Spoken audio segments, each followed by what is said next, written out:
السلام علیکم ورحمۃ اللہ وبرکاتہ۔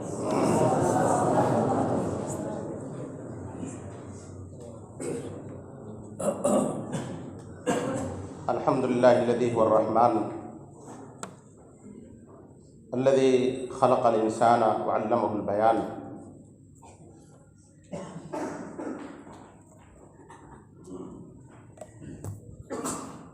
چمن اسلام میں عندلیبوں اور بلبلوں کی نغمگی دل فریب تھی۔ عزیزوں کی باغ درا نے دل کے نہا خانوں کو منور کر دیا۔ آپ سب کے خطابات کو سن کر کے فرحت و سرور کی وادیوں میں مست و مگن ہو گیا۔ رب العالمین سے بصمیم قلب دعا گو ہوں کہ مولا کائنات ہمارے ان بلبلوں کی بانگ میں تاثیر پیدا کر۔ جس طرح تو نے انہیں گفتار کا غازی بنایا ہے، اسی طرح انہیں کردار کا غازی بنا۔ آمین صدا۔ عزیزو، رب العالمین کا بہت بڑا انعام اور اکرام ہے کہ رب العالمین نے ہمیں پیدا کیا۔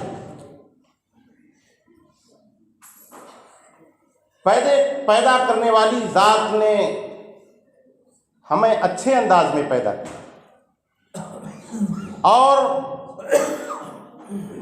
ایک بہت بڑی نعمت سے نوازا، وہ ہے بیان۔ بیان ایک بہت بڑی نعمت ہے رب العالمین کی۔ آپ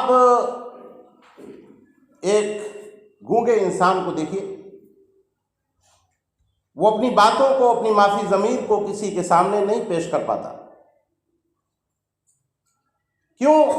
اس لیے کہ رب العالمین نے اسے بیان جیسی نعمت سے محروم کر دیا ہے۔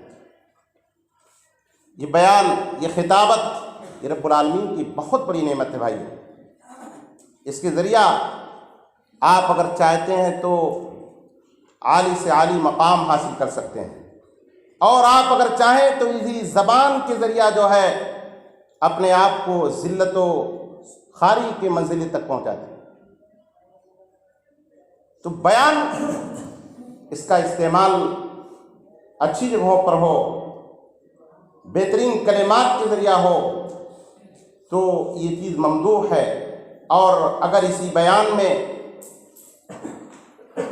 گندگی کی ملاوٹ ہو، بری باتوں کی ملاوٹ ہو، شر باتوں کی ملاوٹ ہو، تو یہ چیز جو ہے مذموم ہے۔ بیان ہی ہے، قرآن کی فصاحت اور بلاغت ہی ہے جس نے سخت سے سخت دلوں کو نرم کر دیا۔ قرآن کو سنا حضرت عمر نے، قرآن کو سنا جنہوں نے اسلام سے بہراور ہو گئے۔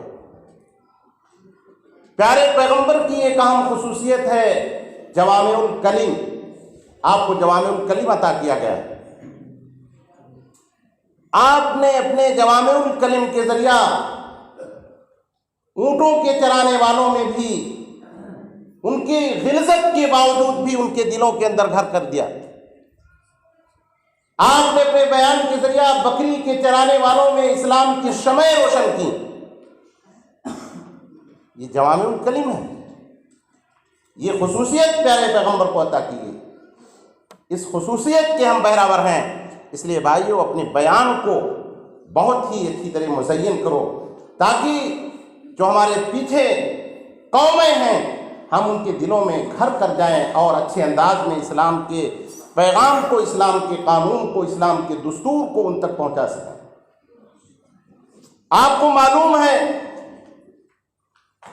اسی بیان کے ذریعہ نبی کریم صلی اللہ علیہ وسلم نے بڑے بڑے ملوک کو ان کے دلوں کے اندر جگہ حاصل کیا، ان کو اسلام کا پیغام پہنچایا اور وہ دائرہ اسلام میں آ گئے۔ آپ کو معلوم ہے کہ جب جعفر ابن ابی طالب رضی اللہ تعالیٰ عنہ ہجرت کر کے حبشہ جاتے ہیں، وہاں